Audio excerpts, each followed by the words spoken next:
Ya, lanjut. Nyaru di sebenarnya ini sangat nyamar ini.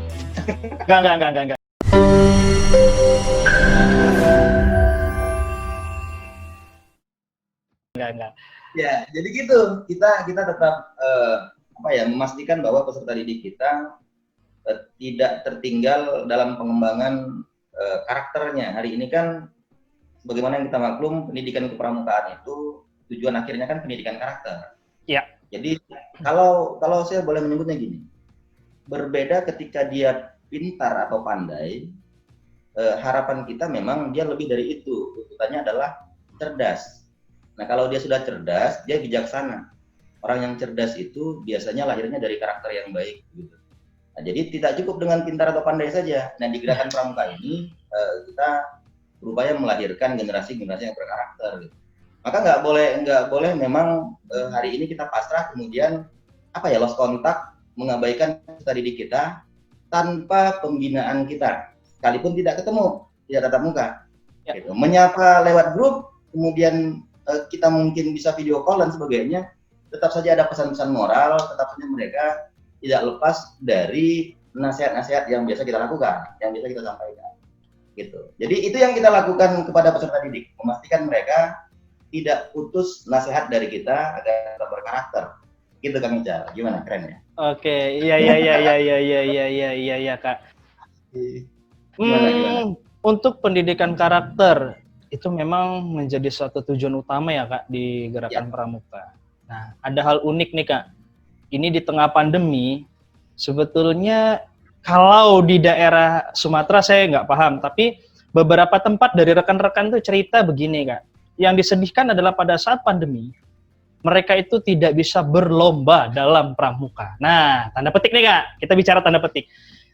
Berlomba dalam artian bukan berlomba-lomba, bagaimana menciptakan karakter yang baik, yang sesuai dengan kode kehormatan gerakan pramuka itu sendiri, tapi berlomba dalam segi kompetisi. Nah, ini pandangan kakak gimana sih, tanda petik, bicara mengenai perlombaan dalam sisi pendidikan karakter dengan pendapat pandangan teman-teman sangat merasa sepi karena tidak ada perlombaan untuk kegiatan pramuka itu sendiri. Gimana Kak? Pendapatnya? Iya. Pendapat atau pendapatan? Iya. Iya. Memang hari ini itu bukan hanya masalah di satu wilayah ya. Itu masalah di setiap wilayah memang. Oke. Termasuk di Medan Utara juga begitu.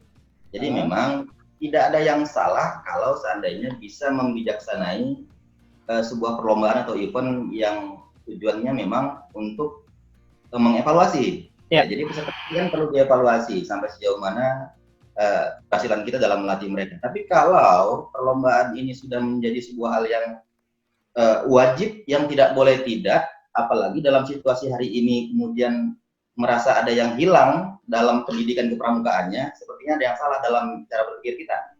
Bahwa bukan satu-satunya lomba jenis metode dalam pendidikan kepramukaan.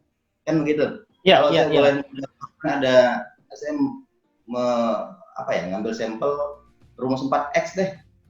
Ya. Apa tuh Kak? Kalau mau tahu nih 4X. Iya. Ya, kita saksikan setelah pesan-pesan berikut. Belum. Baca nanti ya. Iya. Lanjut. Misal 4X itu satu, ini bukan soal ini ya, bukan soal urutan, tapi di antaranya itu biasanya jadi pilihan-pilihan kita dalam menjalankan pendidikan kepramukaan atau pendidikan apapun. Ini metode. Pertama ada exercise. Latihannya. Jadi silakan latihan hari ini bukan hanya mau lomba kan? Latihan itu latihan itu untuk mempersiapkan dirinya agar lebih percaya diri dalam menghadapi nanti zaman yang semakin edan. Kan begitu tuh, Baden Powell juga menyebutnya di masa akan datang itu zaman semakin edan. Maka hari ini orang dewasa, tugas kita para pembina dan para pelatih memang mempersiapkan mereka dalam bentuk exercise tadi, latihan-latihan yang mampu menguatkan diri mereka sehingga siap menghadapi apapun itu yang pertama. Dan bukan hanya lomba, bentuk latihan-latihan. Kemudian ada examination, ujian, gitu ya. Iya, iya. Jadi kalau kita mengkaitkan dalam metode kepramukaan ada ya SKU ya, syarat-syarat ketetapan umum. Nah ini kan bentuk ujian-ujian. Nah ini juga masih bisa ditempuh tanpa tatap muka karena SKU itu bisa saja diuji dengan cara langsung atau tak langsung. Sekali lagi ada lomba atau tidak lomba, tetap saja itu yang lebih utama dan mutlak pencapaian TKU setiap peserta didik sehingga dia termotivasi. Hari ini penggalang, saya mencontohkannya penggalang karena memang saya mainnya penggalang nih. Siap Kak, siap. Sama kayaknya ya penggalangnya. Siap Kak, siap. Bajunya kok kuning gitu. Penggalang harusnya merah itu. Oh iya, siap Kak, siap salah. Oke. Jadi kembali lagi tadi di situ bahwa lebih penting pencapaian SKU, penuntasan SKU untuk mencapai TKU, tanda ketetapan umumnya. Begitu. Walaupun salah satu dalam motivasi adalah keikutsertaan dalam lomba-lomba. It's okay. Namun ingat bahwa itu bukan hal yang utama dan satu-satunya, begitu ya. Kemudian tadi saya menjanjikan ada 4X ya. X yang ketiga explore. Iya. Luas sekali hal-hal yang bisa kita gali dan kita bagi kepada peserta didik. Kalau kita mau saja merenung dan menggali potensi kita lebih dalam, dan kita bagi kepada peserta didik, ini luar biasa bahwa kita itu sebutannya apa ya? Khairun nas anfa'uhum linnas. Oh, keluar ustaznya. Iya. Sebaik-baik manusia, Kang Ical, itu adalah manusia bagi orang lain. Maka jangan pelit terhadap potensi diri kita untuk kita bagi. Nah itu explore. Silakan kembangkan dan bagi pada adik-adik kita. Terakhir mungkin ini yang paling saya suka nih. Apa tuh? Yang adalah experiential learning. Jadi belajar dari pengalaman, begitu ya. Sekali lagi pengalaman-pengalaman itu banyak, bukan hanya muatan-muatan lomba. Jadi kalau boleh saya mencontohkan 2, pengalaman itu bisa saja pengalaman kita belajar dari pengalaman orang lain atau belajar dari pengalaman diri sendiri. Ini mungkin sekilas nggak ada bedanya, tapi berbeda sangat jauh sekali Kang Ical.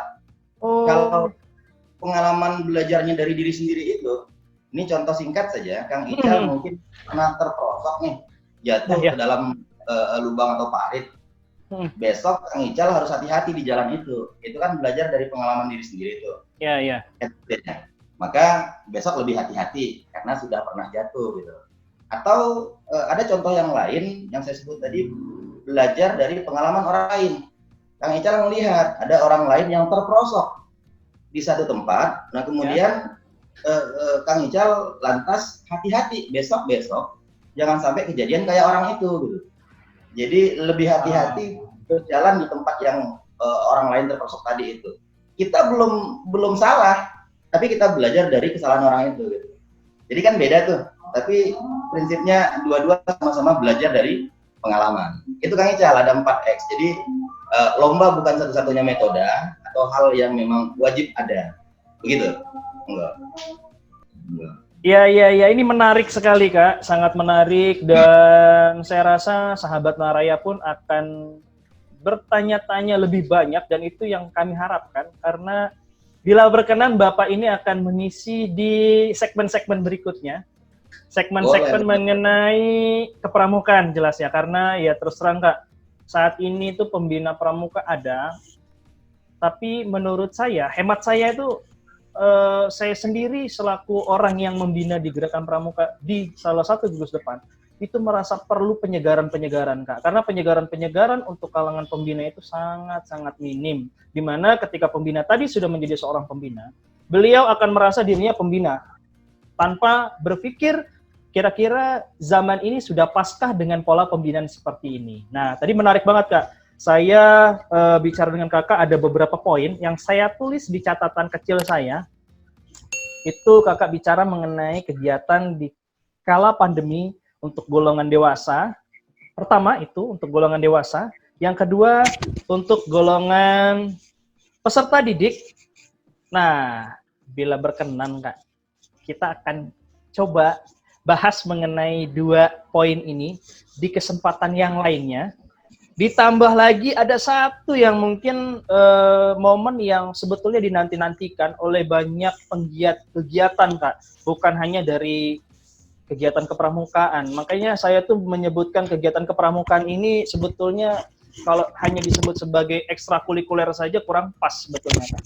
Karena kegiatan pramuka ini sebetulnya sudah mengena langsung kepada segmen kurikulum di sekolah-sekolah, Kak. Tentang bicara kita mengenai kurikulum yang berbasis karakter.